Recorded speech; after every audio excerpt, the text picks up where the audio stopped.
Hi, hello, and welcome to ICP. My name is Pasini Pramoon Wong. I'm a public programs coordinator here at ICP. And on behalf of myself and public programs team, I am thrilled to welcome you all here for Beyond Violence, the impact of evolving technologies in wartime photography.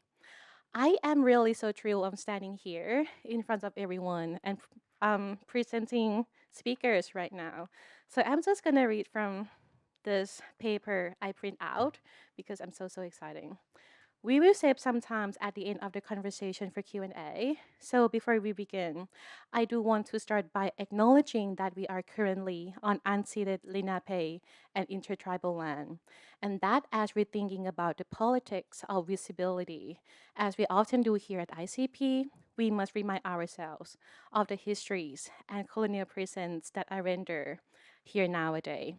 So if you didn't get a chance to see our exhibition yet, we still open to 8:30, and we would like to welcome you back to see our exhibitions, Eugene Adjay, The Making of a Reputation, Hard Copy New York, and Latitudes, on Wheel through May 4th. During the talk, and you may hear some like banging door. That because ICP not only a museum, but we also a photography school, and we so vibrant with students. So that's something I want to remark before we start. We love to have you back. This Saturday we have Larry Southon event. It's gonna be a really warming event to celebrating Larry Southon Water Over Thunder selecting writing. We sold out for that, but it's still some capacity for walk-in if you're in town. Next Thursday, March 12th, we also have a conversation, Living Through the Ordinary, Rio Dai Takano, Al Perez, and Emiko Inoue. They're going to talk about queerness and the politics of, especially because Takano is based in Tokyo and working there for 30 years. So it's going to be mostly about Asian context, especially in Japan. Next Saturday, we also have Wikipedia Edit-a-thon. So like, if you around town, we also like have programs almost every day here at ICP. You can see by the flyer that we put on the seats, or visit our website at icp.events.com. So as you can see here that our event is just like $5 or free. And we do this all year round. So please complete a survey to help us improve and also advocate for programs like this to happen and continue being accessible like this. Two ways to find the survey. So after the programs, we will have a survey QR code at the entrance of the library. And I also gonna send a link to the survey to your email after the programs too. What's really fun about this is after completing the survey, you will also be eligible for a raffle for a year-long ICP membership. So you can come back to our programs and exhibitions for free. Now, let's get to our programs today. I'm gonna say a brief introduction for today's speaker. Kateryna Radchenko is a curator, artist, and photography researcher based in Ukraine. She is the founder and director of Odesa Photo Days, an international art festival established in 2015. Most recently, she was the curator of the touring exhibition Beyond the Silence in collaboration with Magnum Photos. She also served as a fellow in the Magnum Foundation's Cultural History program. Radchenko has curated exhibitions at various international institutions, including Hangar Art Center in Brussels, Robert Capa Contemporary Photography Center in Budapest, and Metatrio in Rome, among many others. Her writing has been published in the British Journal of Photography, MoMA Magazine, Photography and Culture Magazine, Photograph, Magenta, Icon, For Magazine, and Over. Cynthia Young is the director of the Robert Capa and Cornell Capa archives at ICP. She has curated numerous exhibitions on photojournalists in the 1930 to 1950, including Capa in Color. We went back photographs from Europe 1933 to 1956 by Shim and the Mexican Suitcase. The rediscovers of Spanish Civil War negatives of Robert Capa, Shim, and Gudataro. Kathryn Andrews is a Los Angeles based conceptual artist whose practice spans sculpture, large-scale printmaking, performance, and sound. Her work explores how seeing and sense-making are political acts shaped by the sea's positions within economic, socio-cultural, and linguistic systems.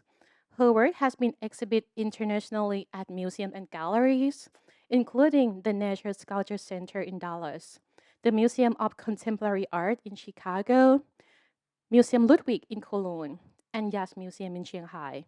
Andrews is the founder and director of the nonprofit organization, the Judith Center. Without further ado, please help me welcome Kateryna, Cynthia, and Kathryn.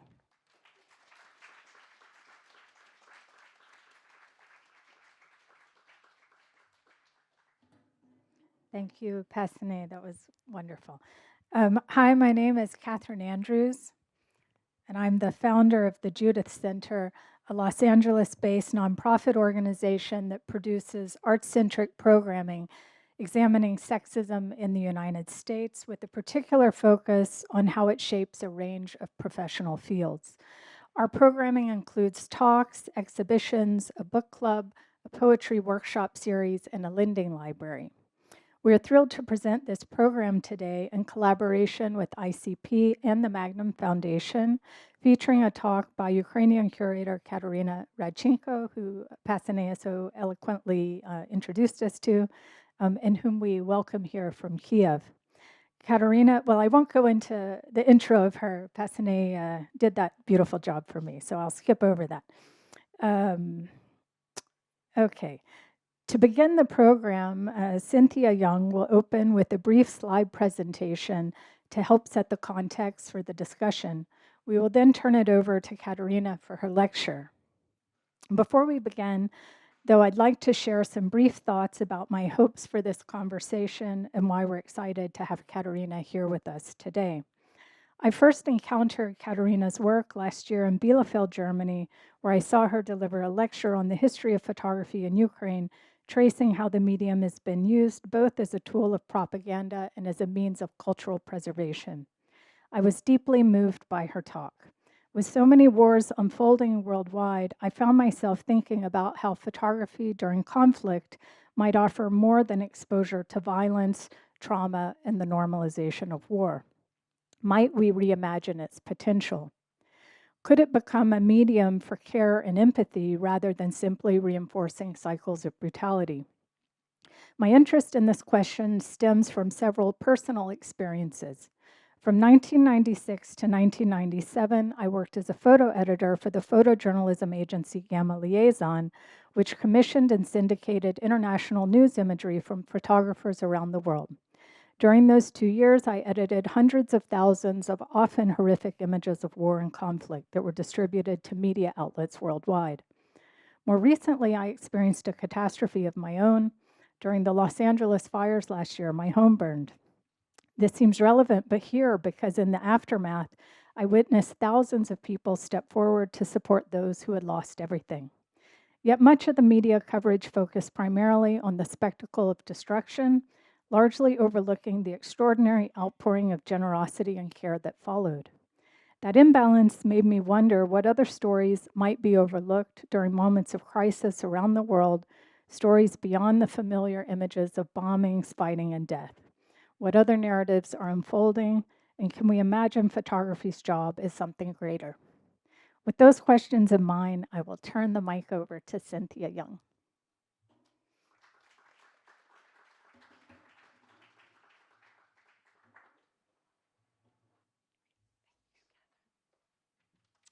First of all, I want to thank my friend Kathryn Andrews for first introducing me to Kateryna and encouraging us to have her speak here.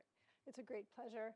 I also want to thank the Magnum Foundation for partnering with us for this event, and particularly to Kristen Levin, the executive director. Sorry, louder. And I personally want to thank Kristen Levin, the executive director, who was a very special colleague of mine here at ICP years ago. So it's fantastic to work together for this, and I hope we'll do more in the future. So tonight, I'm going to open the evening with 6 photographs from the ICP collection. I hope they provide a small trajectory of war images, from those made from behind the front lines or beside the front lines to within the destruction, devastation, and then to the complicated aftermath of war, and will put into perspective what is being made in Ukraine today. The earliest is this small carte de visite from the Daniel Cowan collection of African American vernacular photography of two unidentified men from the American Civil War by the photographers Morse and Peasley. In part because of the cumbersome, slow, large, and heavy photographic equipment of the time, there are essentially no pictures of soldiers fighting and few from the battlefield at all. Many of the images are portraits, individuals or groups by photographers who set up their studios along the camps for soldiers to immortalize their presence for family or even themselves. The next is by Gerda Taro of a morgue in Valencia, Spain in 1937, following a German air raid in support of Franco's attack on the democratically elected government during the Spanish Civil War. Taro was a Jewish German photographer who fled anti-Semitic Nazi Germany for Paris. In her 1 year as a photojournalist, before she was killed in battle, she was one of the most widely published foreign photographers covering the war. By this time, the new 35mm camera, handheld camera with roll film, allowed the photographers to move quickly with their subjects and capture action, and the printing of news photography became a regular feature of every newspaper and magazine. With these small cameras, not only were photographers able to capture the frontline activity as never before, Taro, along with her colleagues Robert Capa and Shim, equally understood that photographs of war were not only soldiers on a battlefield, but equally about civilians impacted by war, and as a result of the new and indiscriminate aerial bombings and the flight of the non-fighting refugees. Next is this image by Robert Capa of American soldiers landing on Omaha Beach in Normandy, France during the D-Day operation of June 1944. At this point, he was an accredited Allied photographer, essentially embedded with the troops he was following. In many of his World War II pictures, you can see a shift towards heroic images of American troops. This kind of imagery was part of an effort to educate the readers of Life magazine, where these images were published. They helped the American public to empathize with the troops and galvanize support for the American entry into what had been considered a European war. By the time of Vietnam, 35mm color film was widely available and easier to print in the magazines. Larry Burroughs, a British photographer who worked for Life, photographed 4 Marines carrying a body of a comrade in October 1968. What Burroughs captured so powerfully is the chaotic front line. No longer is the heroism depicted about the war, the value of the war, or the fighting itself, but about empathy between comrades in the middle of an unending bloody quagmire. I chose the image because French photographer Kathryn Andrews is on the right holding her camera. The brutality of Vietnam also is apparent in her pictures. Here's one from a series called A Corpsman in Anguish from 1967 that also recognized the devastating reality of combat, both physical and mental. The last is by Peter Van Achmel from a story published in Time magazine in 2013 of an Iraq veteran of 4 tours. In 2007, Bobby Henman was a sole survivor of an IED blast that killed 4 other soldiers in his Humvee. He had burns on over 40% of his body. When Van Achmel met him, Henman had undergone 48 surgeries and was performing as a stand-up comic as part of his personal therapy, here photographed in his hotel room in Dallas while on tour. Since then, Henman has been active in helping military personnel and first responders and their families deal with injury and trauma. 4 years and counting after the start of the Russian invasion of Ukraine, the images being made there again are shifting with new photographic technology, weapons, and modes of distribution. We're grateful to Kateryna for traveling from the center Kyiv to help us understand how Ukrainians are depicting and surviving a war that has mostly been forgotten by the American government and public. Thank you. Oh.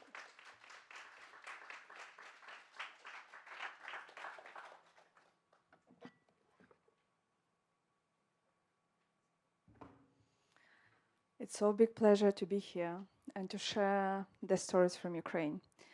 And to be honest, oh no, yeah, this is mine. To be honest, I don't know, like we don't have so much time to tell everything what's going on in Ukraine. But from 2014, when the war starts in Ukraine, during these 10 years is like the main question for me is how to tell the stories from Ukraine, how to show what's going on in Ukraine that like still to keep the attention, but also how to use photography that to be able to really to show the reality, that a little bit to bring the understanding how it is to live during the war in Ukraine, like how it is like to have this experience. It's quite complicated, and also especially it's complicated when it's so many images circulated, and it's not just from Ukraine, it's so many wars around. And in a certain moment, of course, like it's difficult to catch the attention of the audience, but also it's really difficult like to one more time and time to bring this empathy, what's going on somewhere far away when we don't have the friends from these countries, or we don't know what's going on, or we don't have any personal connections. So of course, like I thought, okay, how can we work with this? And what is interesting and fascinating, like to see how during the last 4 years, like starting from full escalation, like 2022, how the technology influenced the visual language, but also how the technology influenced the daily life and how the war influenced the visual language and the life. So I'll try briefly like to show like different examples, and then I'll be happy to discuss it. I'm starting from the image from my district, from Odesa Oblast, and this is like the landscape of the south of Ukraine. And it's really like the kind of, from one side, it's a quiet place, but also from another side, we can see that this place, the nature, is destroyed. This image was made by my friend and my colleague from Odessa, Alexander Nasilenko. But like first, we will go to the nowadays, also like briefly about the history. So I started from George Fenton, and it's just because like I think it's quite symbolic that the first images, the war images, were made in Crimea, because Crimea now is occupied by Russians. And like in this image, we can see how the first manipulation also were made. I think it's like, you know this, but like it just like, do you mind if I'll take it out? Yeah, then I'm much more flexible.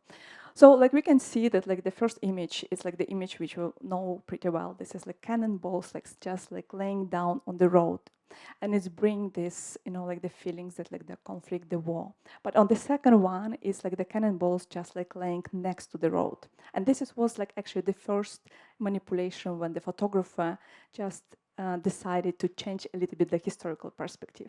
But it's interesting also in that case, but like by the George, in that time, staying in the Crimea, the cameras and the technical possibilities was limited. So most of his images, it's a portraits, it's a stage images. So like we didn't see the active, any active action in the war.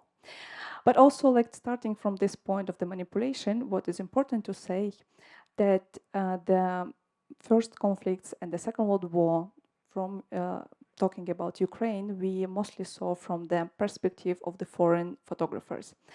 And also it was a problem that like during the Second World War, all the images which were produced in the Soviet Union, they were controlled and they censorized. So photographers, they didn't have the chance to create the vision what's really going on. It was not possible.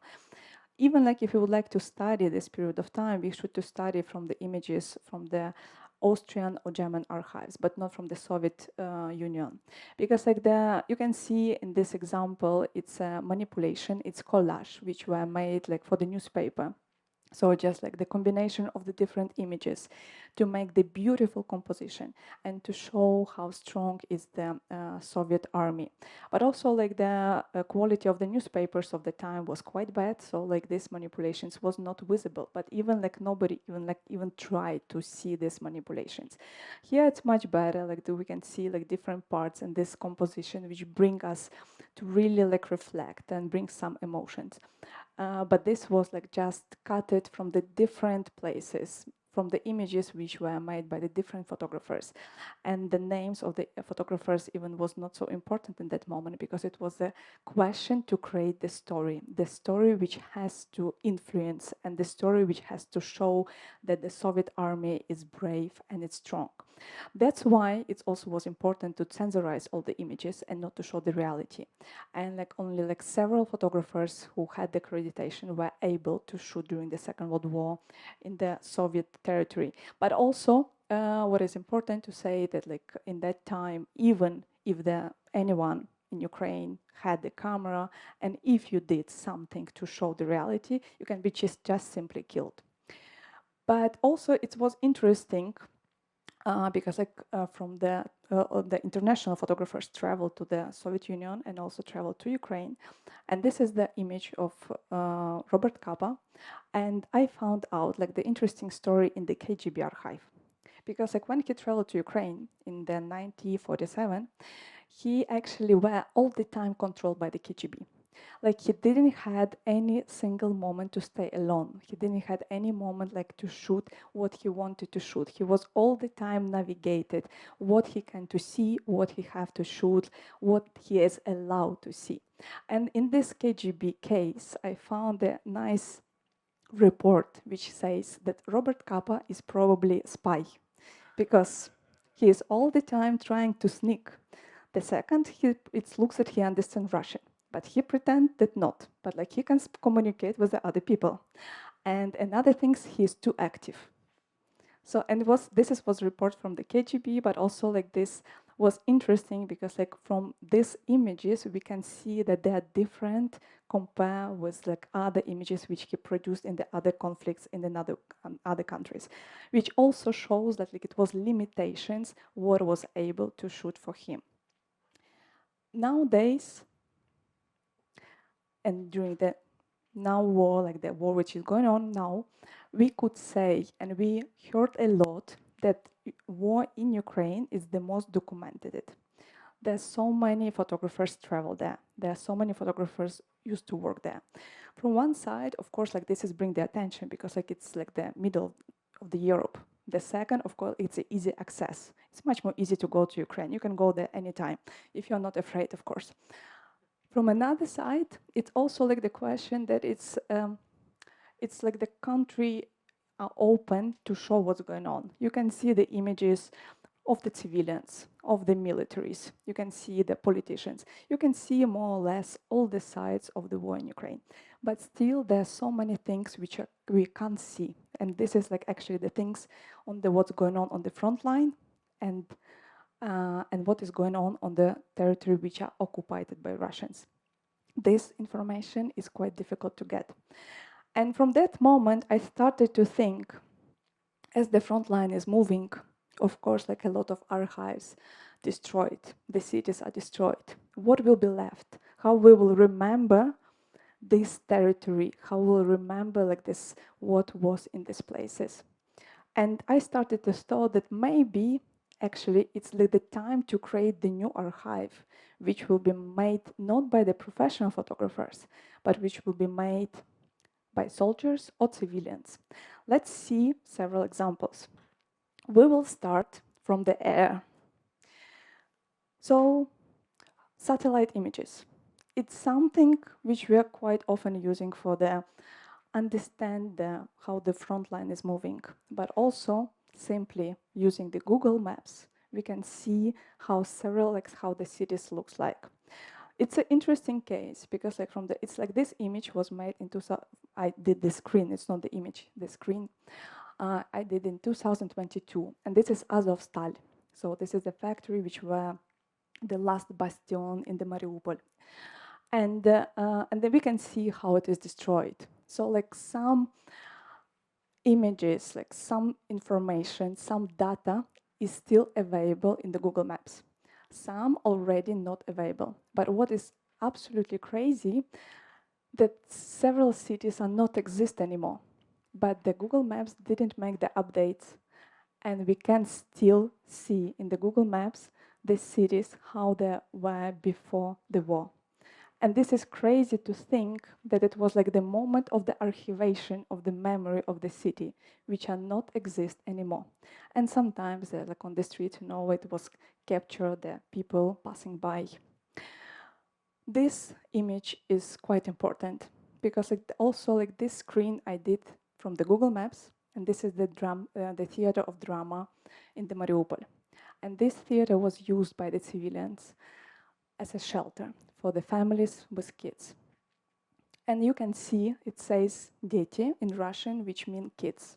So the civilians who stayed in the theater, they just wrote in the asphalt next to the theater that they're hiding the families. But anyway, it didn't stop the rocket. And the drum theater were destroyed. And we don't know how many, but a lot of people died. What is like absolutely absurd and crazy, this theater was renovated nowadays during the occupation of Russia, and it started to be used again as a theater. But also, from the Google Maps, we can see the tranchees. And it's also like incredible because like it's kind of from the space, we can see like these absolutely abstract lines, which shows how the soldiers are living or how they're like hiding, so we can really be like closer to them, but still is the images from the space. So this is quite fascinating how it works with the images from the satellite images, but also like how we are getting this information. But also like it's absolutely like important to say that nowadays the zone where the front line, it's like it's not updated because like reasonably we can't show where their positions from the both sides are. Going from the satellite images, I'm proposing to go to still stay in the air, but now to talk a little bit about the drone images. Because like the drone, they change completely the way how the war is developed now. Like the drone is like the main weapon in the Russian-Ukrainian war. The drone, it's not only about to hit the goal. It's not only about to kill. The drone is to bring the information, supplies, to help to navigate people, civilians, soldiers. It's really important tool. And the drone, it's something what is simply can be made in any house, in any private house. And this is like what the people doing. There's like now every second person in Ukraine knows how to make drone. So guys, it's important skills, sometimes even much more important than to make images. But to be honest, like this is like because like we don't have enough rockets, so we have to play and to know how to work with the drones. But also drone, they change the way of communication.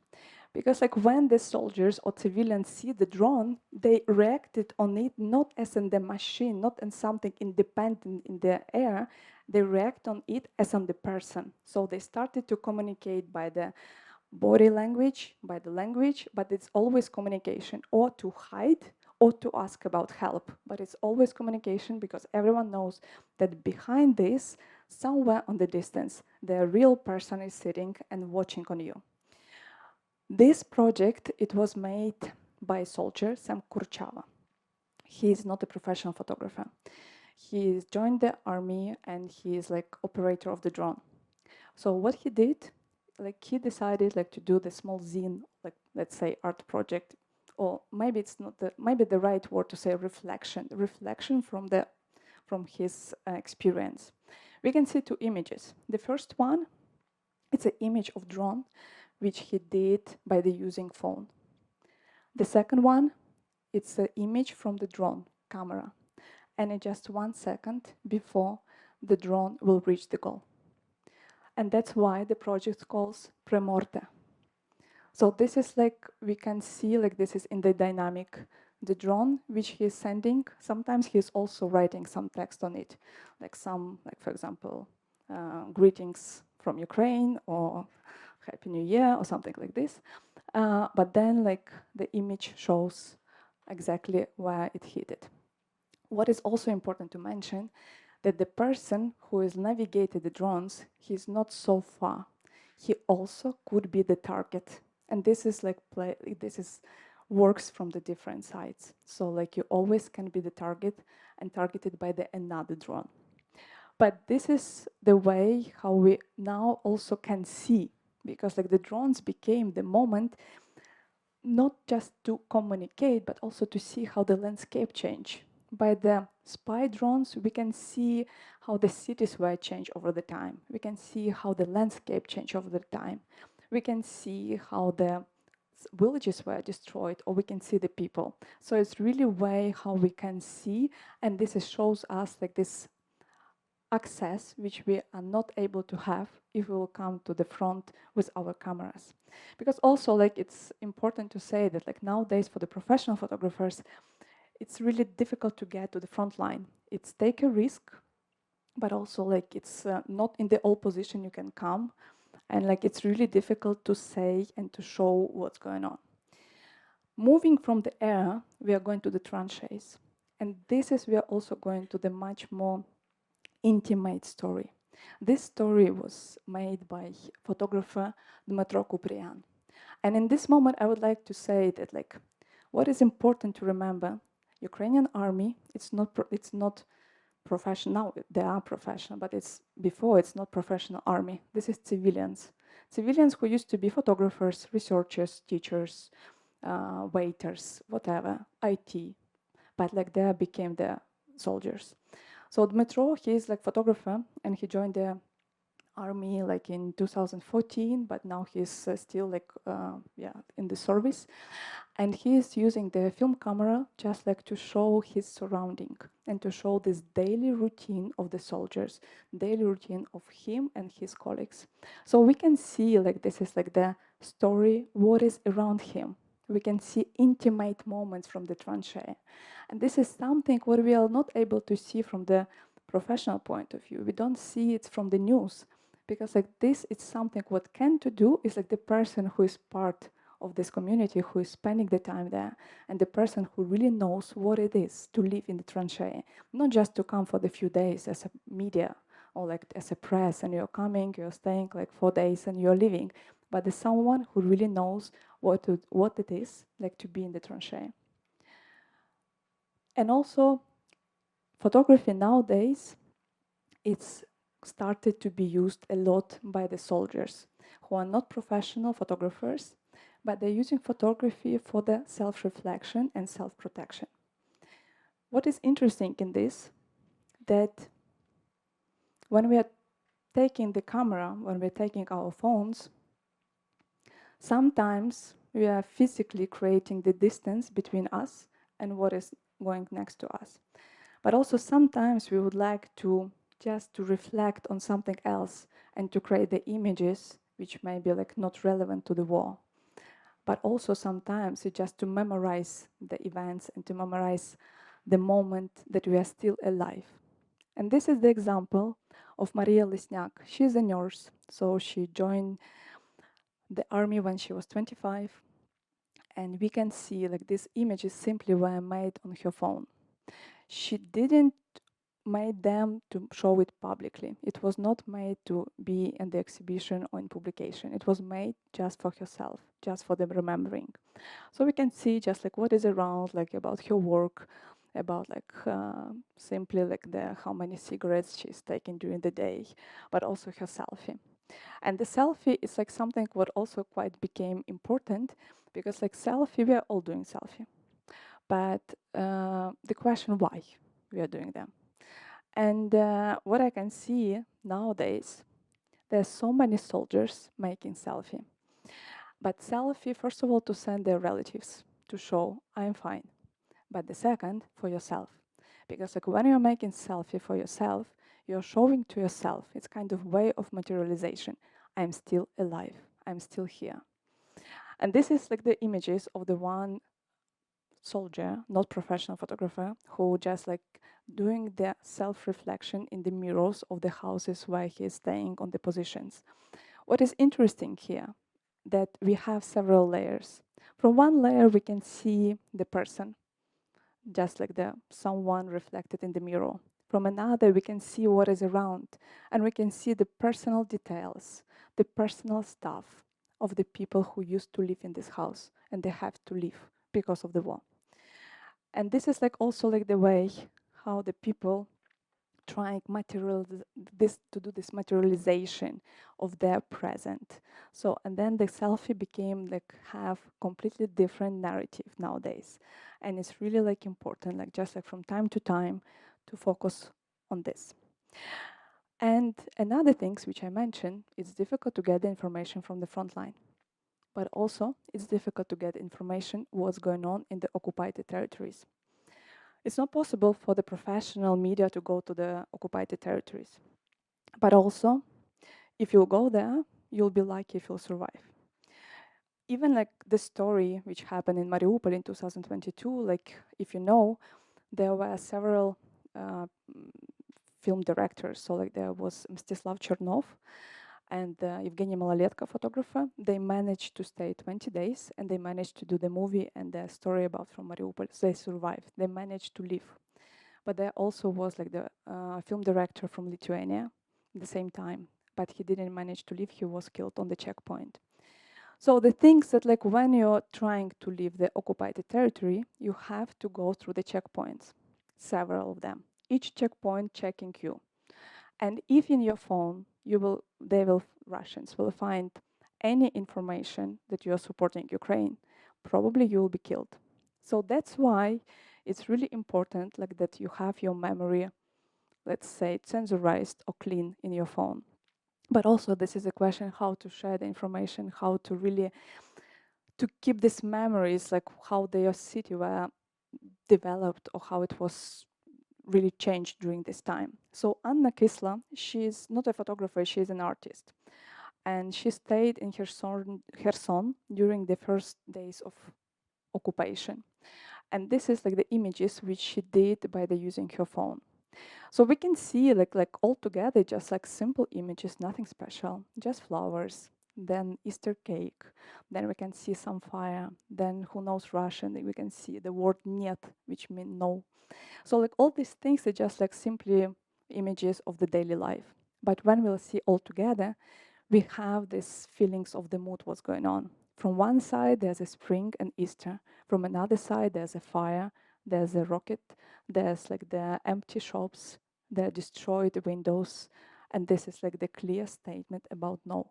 So this is like altogether gives to understanding and the feelings how it is to live in the occupied territories.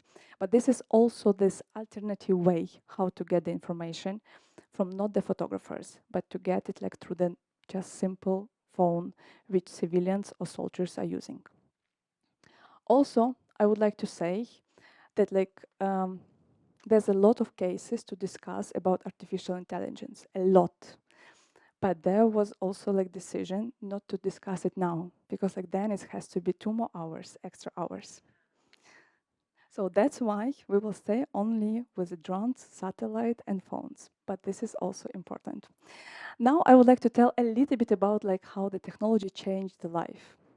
Because also like I'm not sure that this is like so many information in the news. What is like really radically changed? It's the body, the physical body of humans. So Misha Palinchak, Mikhailo Palinchak, he's working on the story which called Phantom Pain. And this is the story about rehabilitation, about the people who lost their legs and their hands.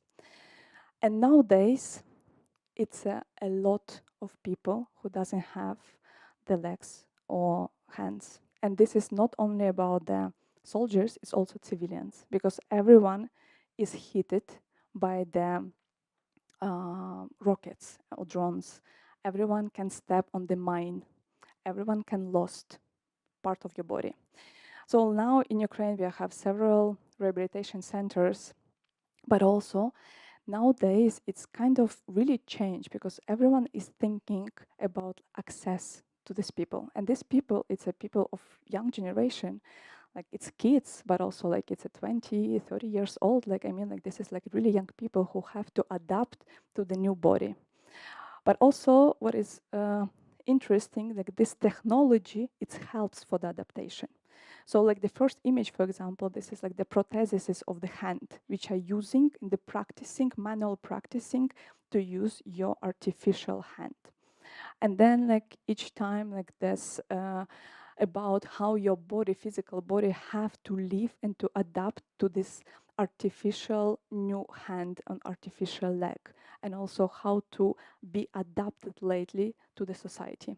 And this is extremely important topic, and it's important to say that like this amount of the people is really yeah, it's really big. But also, like, you know, like during my stay in New York, I'm thinking, wow, your subway is definitely not for these people. Like, it's really complicated. But yeah, but this the way of the thinking change, because we have now to change the, like, to think that we have so many people with amputations. Another things which is influence, it's ecology.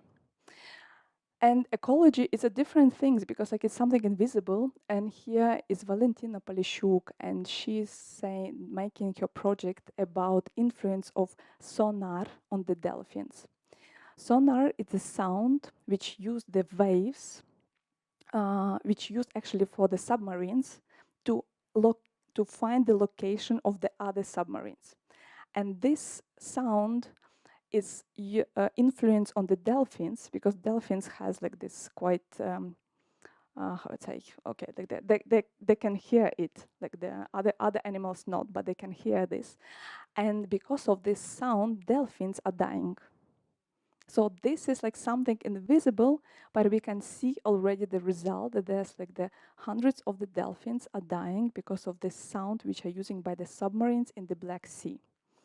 And this is also like interesting because like it's something, you know, invisible, but we have already the influence on it and we have the results. It's kind of how it was during the Chernobyl time. It was like not visible, but then we have a result. So, but then it's like also like how the technology and how the war through the technology influence and really like destroyed the nature. Another case, ecological case, is also like the fires in the forest.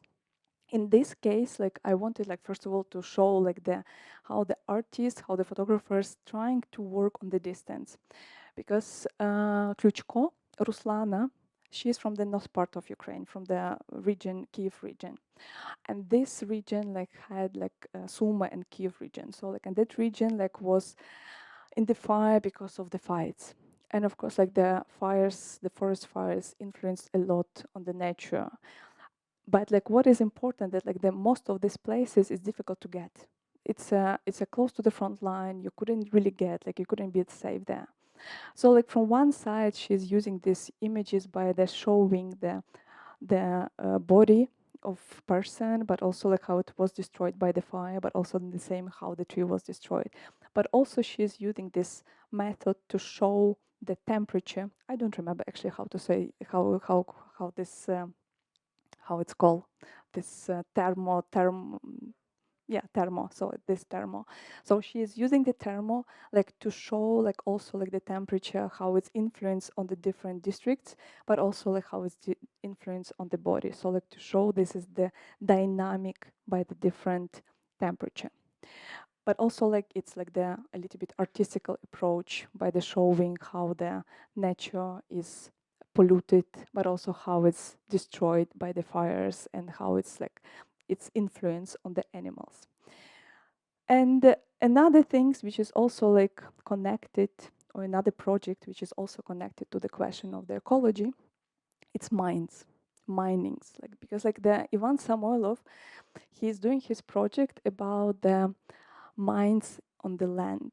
Like and nowadays, I remember when I was a kid, like we talk a lot that like the Vietnam has so many mines, but I'm now scared to even to think how many mines we have, because like it's like so many, it's so big territories which are closed probably forever. Even as you know, like on the beginning, the north part of Kiev district were occupied. So if you're going from Kiev to the north, even like less than 1 hour, you're already in the forest, which is dangerous to go because of the mines. So and Ivan is doing like this project. He is like, but he is focusing on the east district in the Kharkiv Oblast, and he is also like collecting the stories from people, and he is collecting the images of the different mines, but also like the people who already got the amputation because of the mines, but also like trying to show how the people trying to live together next to the mines, but also like to do maybe by themselves, to searching to them and try like to figure out what to do with them, because like it just like not enough sources. But also the mines, like they influence the land, and they influence the water, and it's polluted, and it's of course like influence on the life of the people who just can be killed or step in and to lose their legs. So this is like so many things, how like the war, but also like the different ways of the technology used and influence the nature, influence the humans, but also like how it's all these things connected. And by the end, I also wanted to show just a few examples of how the technology influenced the communication. Because photography for us, like it's like the main, one of the main way of communicate. Yeah, right. Like everyone who come here, like you like photography, probably. But like also like this is like the way how we are reading the visual codes, how we are receiving the information. And here we come to the situation that actually how I started, that like sometimes it's so many war images that we don't want to see anymore. But also this is the question how we could communicate by the visual materials. So one example is pixelization of the landscape.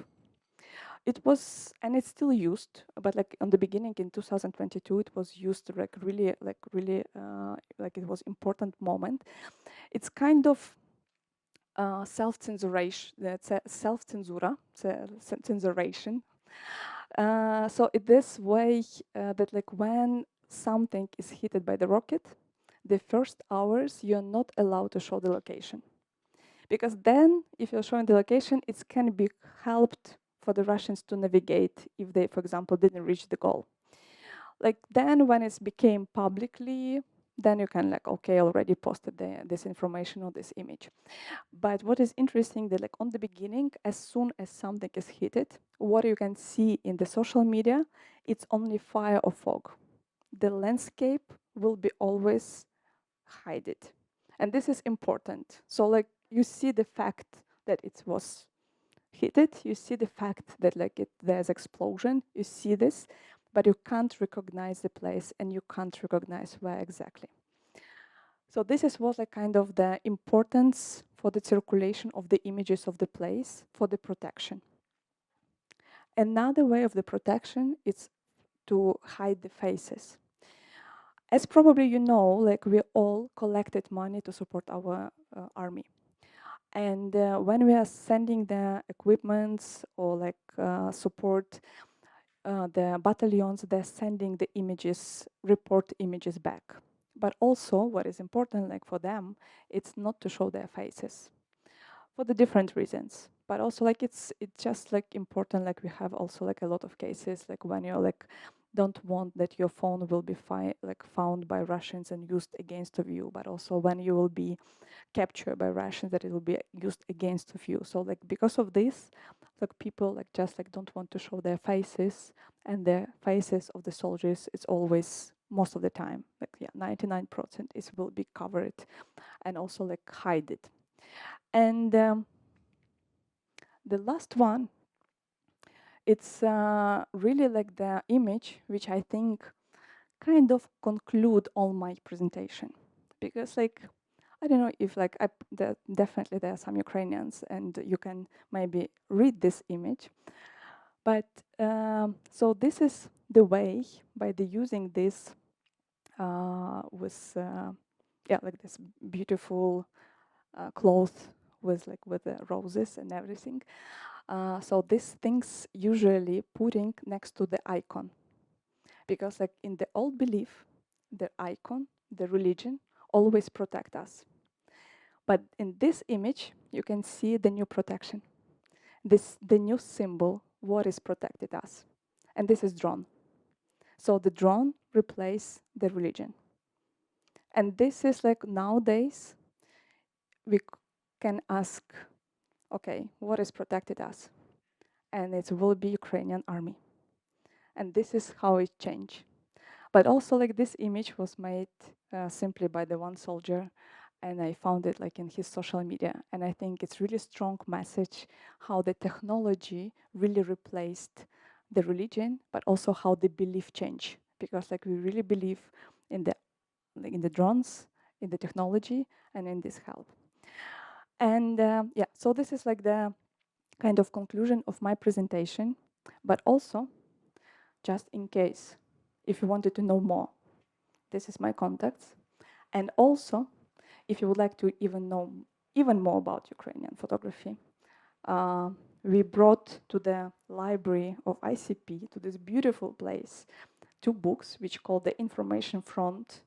And this one, the first one edition, it was The History of Ukrainian Photography, and it's English, and it's magazine. The second one is like 10 years of the war in the photography, in Ukrainian photography, from 2013 to 2023.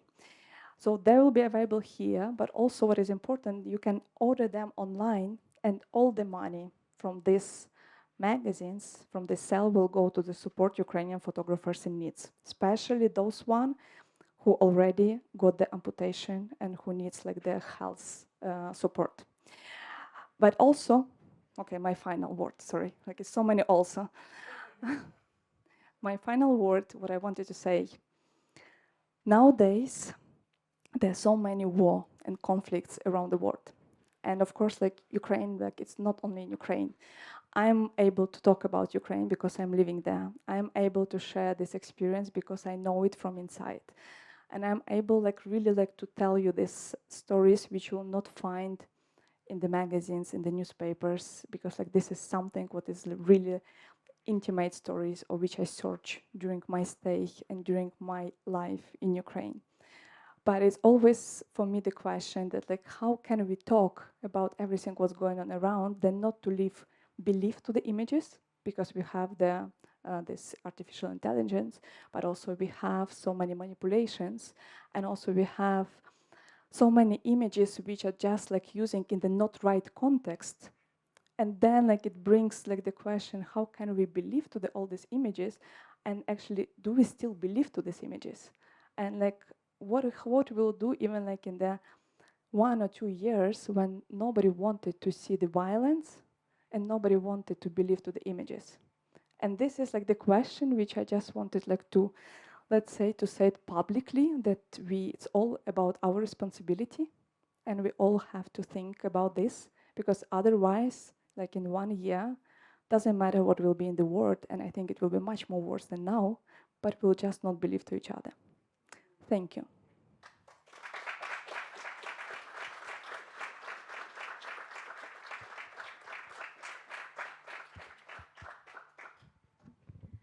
Thank you, Kateryna. Now we're going to shift to having a short conversation between Kateryna and Cynthia, moderated by myself, and then we're going to open it up to questions from the audience, because I know there are many people here who would like to especially put questions to Kateryna, and we will see how that goes. Okay, well, I would like to start.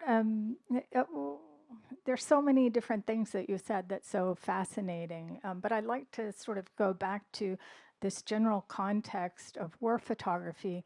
And one of the things I was thinking about when we were planning this talk was the shift from how very early on images produced were dependent upon the body of the photographer. And historically, that body was a male body, largely because both socially, perhaps women weren't allowed to perform that job, but also because the equipment used was perhaps so cumbersome and perhaps difficult for women to engage with.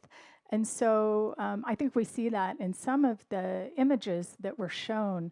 But one thing I find particularly interesting in Kateryna's talk is the ubiquity of images from the phone, and how now everyone sort of has become a war photographer. And I wonder if you might speak to this shift between how, as a curator, looking at this history of imagery within Ukraine, and also your own.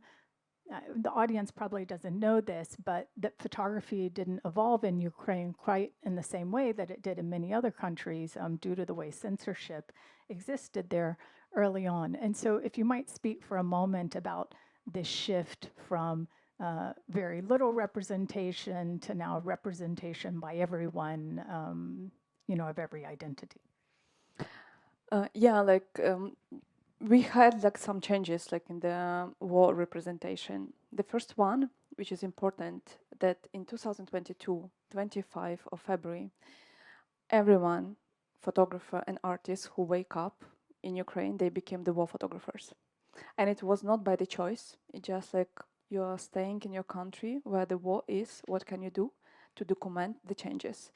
Because it was really belief, and it still is the belief that like if you have a camera, you have to use it and to talk by the camera, to show the stories, to show what's going on from one side. From another side, it's collect the visual evidences.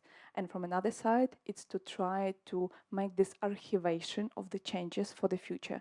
Because maybe something what we are having today will not have tomorrow. And the image is something which can be protect this materialization. But also another shift which happened, and I mentioned it briefly, a lot of male photographers joined the army. And some of them, they just stopped to do the images. Of course, like they took the different positions. In certain positions, you don't have time and possibility to have your camera. It's just like too tough. But also some of them, they lost belief in photography because like they saw so much violence, they saw so much death around that they don't believe that photography can change something. But also a lot of females starting to work on the front line, and they took the cameras. Some of them also took the weapons and joined the army. There's like a big amount of the like it's like I think 15% like the females in the Ukrainian army, and but also like a lot of females started to work as a war photojournalist or war photographers. And this is crazy because like it's also like it's like from the 2022 till now it's only 4 years, but like all these photographers when they started, it's like no single experience, no equipment, no understanding how to behave, no understanding what to do when it's like the rockets and the everything's going on. So like the time frame when they had to learn it was super short. But also like one more changes which I also think it's important, it's age. Because like nowadays we have in Ukraine so many young photographers in the age 20, 25, like that young people who were born already in independent country. So they never know what is Soviet Union and they don't want to know what is Russia. They just don't want. And that's why like these young people, they're starting to do their images in the age 18, 19, and now they're like over the 4 years, now they're working on the assignments as the professional war photographers. So they had only one career line, war photographers from the young age, from the 70s and 18.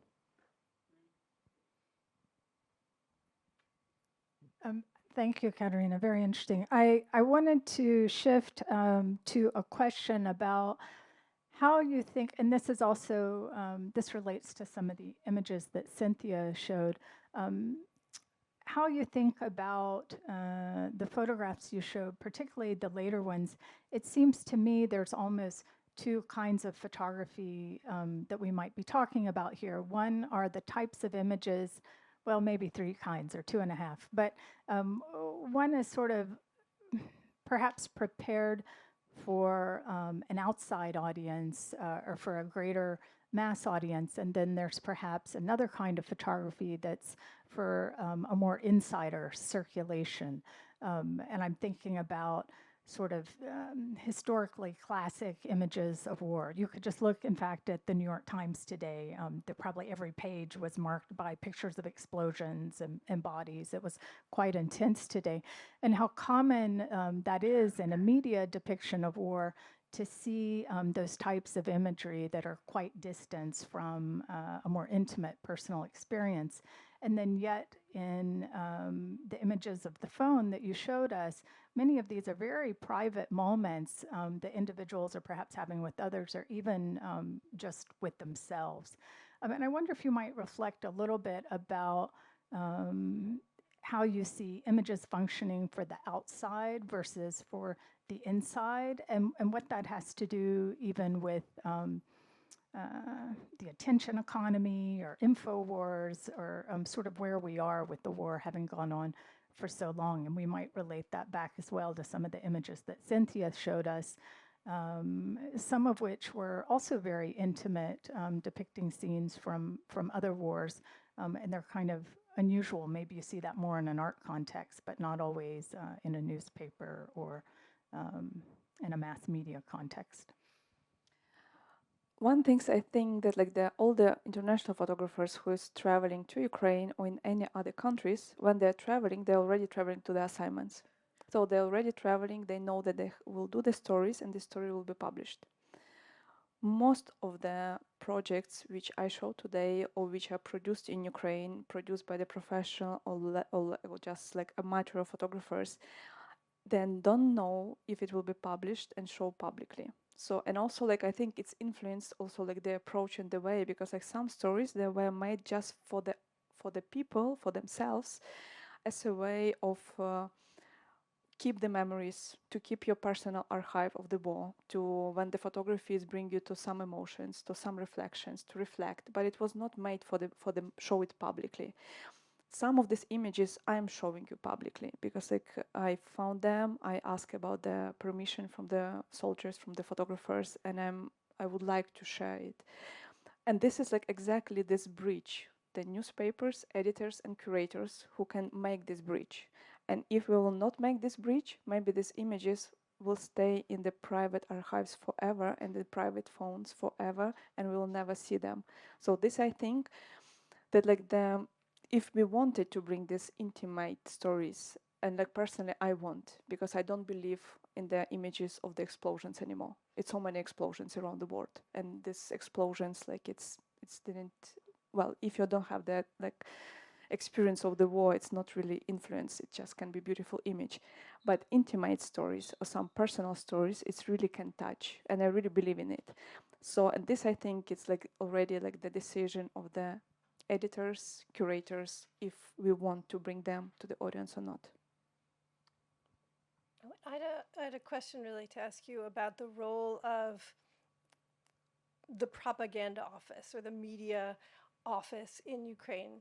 I mean, I think of the Spanish Civil War, there was a very active propaganda office in Spain that helped journalists move around the country, gathered images for projects, sent them out to international publications. World War II had a very active propaganda office that would censor prints before it would see anything, any photograph before it was sent out for publication to make sure that it didn't contain any information they didn't want out to the public. What is the sort of propaganda office in Ukraine, and how is it functioning? And how is it doing its job? Well, I think it's like answer the question is, do you know what's going on in Ukraine? Do you have a lot of information from Ukraine? Most of the time there's not. So I think our propaganda office doesn't work well because like there's no information, there's not enough information. But also like to think about propaganda, like each country has propaganda, like some propagandistical messages depend of the situation, depend of the government, depend of the topic which is important to bring to the attention. I think yes, we also have propaganda, but like in the photography field, it's from one side it's quite complicated to have it because the Ukrainian community are so proactive, and the photography community really fight it for the real documentary images. Just example, like Ukrainian photographers, they have to fight for their publications. There's not so many assignments. When in 2022 the escalation happened, like there was like the big publications, the big magazines sent the photographers, fixer, translator, and like the big team to Ukraine to work, instead to ask Ukrainian photographers to work. So Ukrainians has to fight to show the good result to get these positions. Now, like some of the photographers working internationally, and they're recognized internationally, and it's really nice result. But this way to be recognized internationally is so long and hard from Ukraine that professional community really fight that like the documentation has to be real and not manipulated. In 2015, there was one photographer who did the manipulations. He did the stage photography on the war. So like it's already was the time of the war and he did the stage. And but this was a huge scandal inside of the photography professional community. It was a huge scandal. It was published in the newspapers. It was a discussion, because like the photographers, they know that like if we will accept one manipulation from the one photographer, then we will lose the belief and trust for others. Because of this, they are really trying to control this field and not to allow that these manipulated images went outside and will be not spread outside, and they react on it. And this is like what I think it's really important, this active professional position, not just to make the images and not just to think how to spread, but also like to think about community, that to protect the trust to the professional community.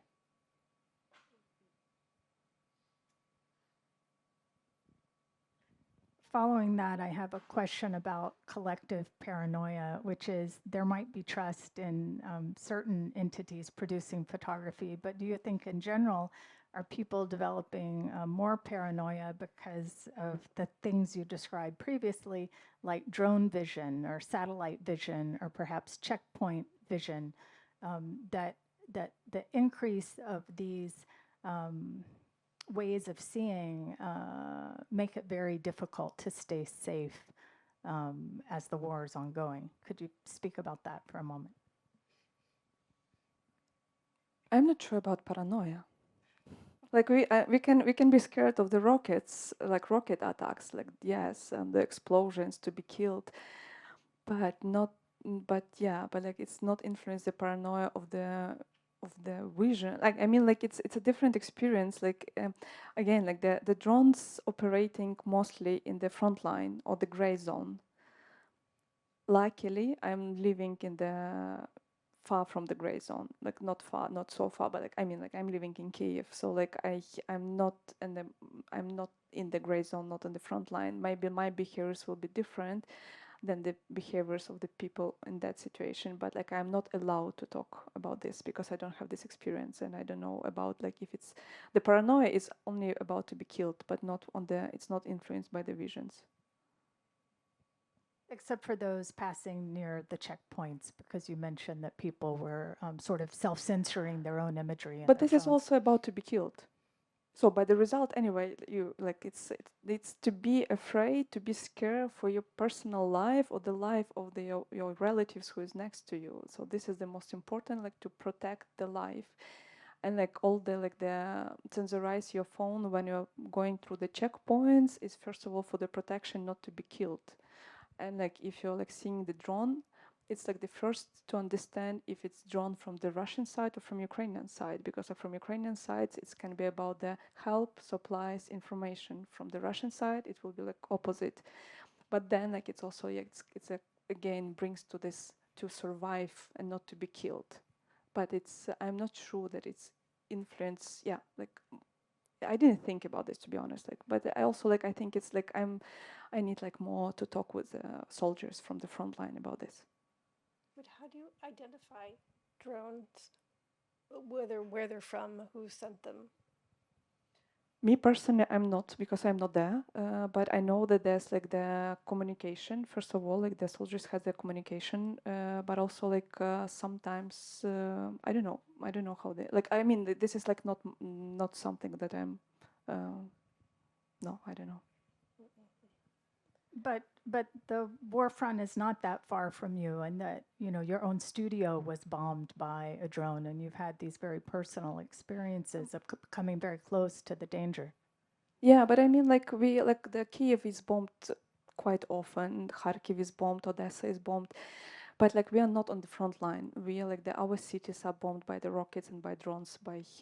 So like it can be your flat is destroyed, the studio destroyed, everything can be destroyed. But it's life. I mean, yeah, it's how it is now. Like we are just living in this, and it's scary. It's super scary. Like I'm living on the top floor in the best who knows Kiev, like the best area, Lukyanivka. But it's yeah, but this is like kind of scaring. But yeah, but this is how it is. And just one more, I want to ask one more question. We're going to open it up shortly. I just have one other question I wanted to ask you, Kateryna, about now that the ability to make photographs has expanded so widely, particularly with the ubiquity of phones and even now, as we saw, like all kinds of people are getting involved with drones, including women entering the war front operations. What do you think about how that relates to increased access to distribution channels? Because, you know, people have access to Instagram or whatever media form, but do people use that, or is there a fear around images circulating because it's dangerous? No, in Ukraine, there's no fear about the circulation of the images, and I could say that probably we see much more than we want to see, because like there's several channels. I mean, like several platforms which are used by the distribution the information, and it's used for the getting the information, for the getting the news from the different brigades, for the getting news when it rains, when the drones comes, we can see like in these channels where the drone is going, in which district it's now. It's kind of everything is online, but also yeah, we have access to the images, and yeah, and it's there's possibility to see how it is with no censorship, and with no pixelization of the violence. Is there a job that you think photography should be doing to help keep the focus on what's happening in Ukraine now, or is it continuing as it has? And as you mentioned, maybe Ukraine has lost the info wars, and so it's questionable how to keep people looking. Well, in my opinion, this is like the two things what I wanted to mention. The first one, I think we still believe that photography has to bring some changes, and I think it's not the true anymore, because like photography will bring the information, but also another things that like what is I think is important is like to collect the information from the different sources, and not just like to try to get one source or like one channel. It's really important, and it's a study for the audience, how to collect the information from the different sources, how to analyze it, and how to make their own conclusions, but like also how to analyze and to understand what's going on. Because if we're having only one source, if we're having only like information from the one channel or one social media, then it will be completely collapsed. Like we will be manipulated and will not receive like the understanding what's going on. But another things, I also like what I mentioned, that like I think we all the time have to think what the visual language to use. Because like for example, in the 2022, we showed the images of the violence, we showed the images of Mariupol, we showed Bucha. Everyone remember this. But like nowadays it doesn't work. And nowadays it has to be different way and different methods how to use the images. Yeah, this is someone has censorized me. It's how it works. Yeah, so and then and this is like another case, like it's really like important to each time adapt the language depend on the situation, and this language has to show what's exactly now going on. And for example, if on the beginning we wanted to show how the cities were destroyed, now I think is what is important to show. It's like how people are living there, how the civilians are living already like so long time over the war, or like what's going on like in the front line, but like in the perspective of the civilians, or maybe like the female soldiers, but really show different directions which gave this possibility like to open out the story from the different angle. And this what I'm thinking is now it's important. I have one last comment I want to make about that, which is I think it's so interesting to see the male soldiers making the selfies, for example, in the different homes that they're occupying. And it seems to suggest a kind of question of the self in these situations. And we don't always see that in historical photographs. And I think it opens up another question about the male body in war. That's not stereotypical. So, Should I reflect? I'm just agree. up to you. Up to you. Cynthia, did you want to add anything else? Just a reflection that Cornell Capa believed very deeply in the power of photography, and to the extent that he built ICP to house and educate and present photographs throughout history. And I'm sort of curious on what you're dreaming of, maybe now or in the future, for Ukraine and photography. I have a big dream which you can actually make it happen. To be honest, now my goal is to protect the photography archives in Ukraine, because the front line is moving, and we already lost a lot of archives, culture, heritage, but also photography. And it's moving. And so my goal is really like to find the way how to protect what we still have. Because also what is important to mention in the history, during the Soviet occupation, we had a lot of images which were destroyed by the Soviet government. And it was like kind of the way of the cleaning archives to clean all the images which show the identity. And it's kind of post-colonial history. So it was like to destroy the images in the national clothes, to destroy the images which show the Ukrainian identity. And it was like over the Soviet time. And now we are in this continuation of the losing photography because of the war. So what I'm thinking that like it's important to write about Ukrainian photography, history of Ukrainian photography, to scan photography, to collect it, to really like to make it happen, that it will survive. Because otherwise maybe we'll not have the materials what we can talk about then. And it's also influence that we don't know nothing about Ukrainian photography because it was just hidden so long time. Thank you. So at this point, we'll turn to the audience and we will take questions. Go ahead.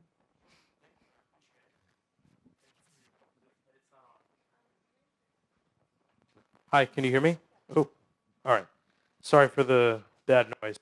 Um, so last week I actually went to an event for Liberty Ukraine, and I was really surprised that basically they said they only raised $18 million for the Ukrainian military, which I was really surprised how low that number is. It made me think, um, to what degree are Ukrainians not being able to get out their story? How can / would you recommend Ukrainians to better tell their story? How can people raise awareness of the past of Russia's empire and the Soviet occupation? For example, I get ads. I'm a history teacher, by the way. That's why I'm interested in this stuff. But I get ads for awesome films like Pressure, which is going to be about D-Day happening this summer. It's like Saving Private Ryan. Maybe could there be a film about Soviet rule in today's war, social media campaign, qualifying for a World Cup, or maybe having a Ukrainian singer like Bad Bunny? Well, I believe that like all these things works if it will be together. Plus, if, for example, today you heard something new, probably, I hope, about Ukrainian photography, and then you can tell to your friends, and then you can buy the magazines, and then you can a little bit to do your own research, and then to spread the information. And I believe like only in this way, when it's like will be like the people talk to people, that it will do the different, will use all the possibilities to talk to each other and to share, then it will works. But of course, like there was a much more faster method. Just come to Ukraine. You will fall in love in this country, and believe me, then you will change your mind forever, and then you will start to every single person to say you have to support. But then like of course like this is the fast way, but like it's more complicated. But yeah, like to putting all the things together, and then it will works. And believe me, like in Ukraine, we are not losing our energy and hope, and we're fighting, and we'll fight till the moment when we'll win.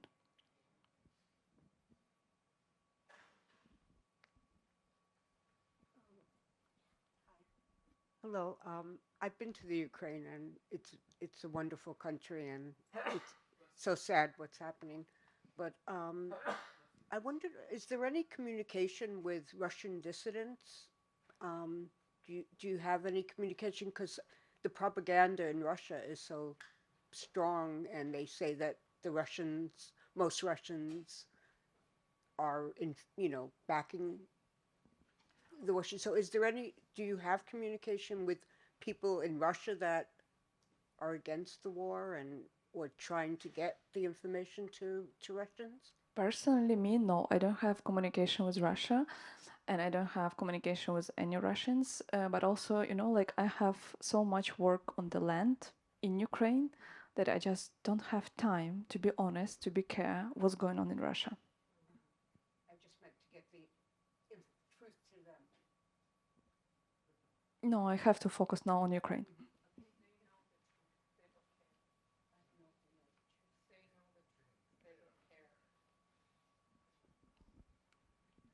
Any other questions? Just really quick, with regard to your dream about preserving the photography archives in Ukraine, is there a foundation or a nonprofit to which an individual or a business can donate to help you support that dream? There's like several initiatives. One of the initiative is running by our Odesa Photo Days Festival, and this initiative we are trying to preserve archives, but also like to in the collaboration with the Ukrainian House of Photography. It's a new initiative, which is like now it's NGO, and so like together we are trying to first of all like to preserve archives, but also we are trying to do these publications about Ukrainian photography. But also there's like several small organizations who is focusing in the several like in their specific topics, because for example there's organization which call After Silence, and they're focusing only on the images which were produced in the Siberia, like during this like time of the camp time. So like when the Ukrainian photographers were sent to Siberia, and they did images there. So like they have this focus. So several organizations have like super narrow focuses, but like and two of us, like the House of Ukrainian Photography and Odesa Photo Days Festival, we are trying to more coverage in general, like to work in general cases. But if you'll be interested, I'll just, after this, we can send, I can take your email and send you all the details. Thank you.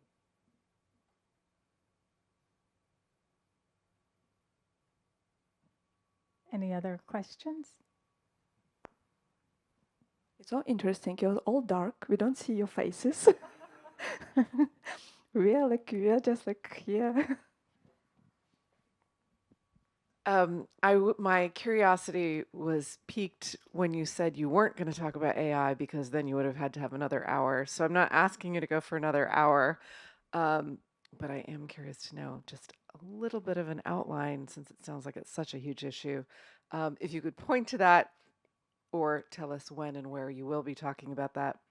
And then I also just wanted to thank you. That was extraordinary, and the work that you do is so incredibly important and deep and meaningful, and we're so inspired by you. And I just want to thank you for what you do. It feels like it's the best of what we're all hoping for. Thank you.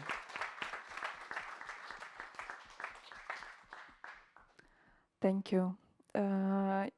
Talking about the artificial intelligence, to be honest, it's really 2 more hours to talk. And also like for this, like definitely I think we have to invite not just like people who are working with the visual materials, but also like the people who are working from the technical side, because like it's important to talk in the dialogue. But just like recently there was interesting short, not research, but like just news from the BBC, and they did like the analysis of the images which are circulated now regarding to the Iran, Oman, Qatar, Israel, and like just like these images which we are receiving during the last 4 days. And there were so many images which were produced by the artificial intelligence, and these images brought much more bigger explosions, much brighter colors, much bigger contrast. So it just make it's more effective, more like that, really like bigger, brighter. And the problem that like when you're like searching or like just like scrolling in Instagram, TikTok, whatever, like it just like it's going so fast that like people just like don't even have time to think if it's true or not true. And then when the real images came, the real images can be just like the same explosions, but like 2 or 3 times smaller. Then it's already all it can bring to the disappointment, or like to understanding of the that like maybe it's also not the true, but also like it brings to the understanding that like also like the okay, should we continue to really believe what we see. But this is like nowadays it so became the good quality of the images and videos which are artificially produced that it really needs time to analyze it. But definitely I will recommend that nowadays we have to analyze, just have to, because like it's something, if we'll be not analyzing what we are seeing, we just will be manipulated. And this is like so important to really like to check the sources, to see different sources. Doesn't matter if the information comes from Iran, from Ukraine, or from any other countries, but I think it's just crucially important. Come back later. We'll do part 2. One last question, shortly. First of all, I want to thank you. It was extremely revelatory, but I also wanted to know if in Ukraine there's discussion about making alliances with other regions and groups that are struggling against annexation and invasion, be it Venezuela and Colombia, or be it Gaza in the West Bank, or best to keep things completely separate as opposed to making alliances over large areas and different situations? Well, I think it's important to each story to see in their own context. Because like when we're putting all together, sometimes it can be the context are losing. But the context is crucially important. It's crucially important when the conflict starts. What is like what the reason, like what is like inside. And like it's so important like first to understand this before we will put it all together.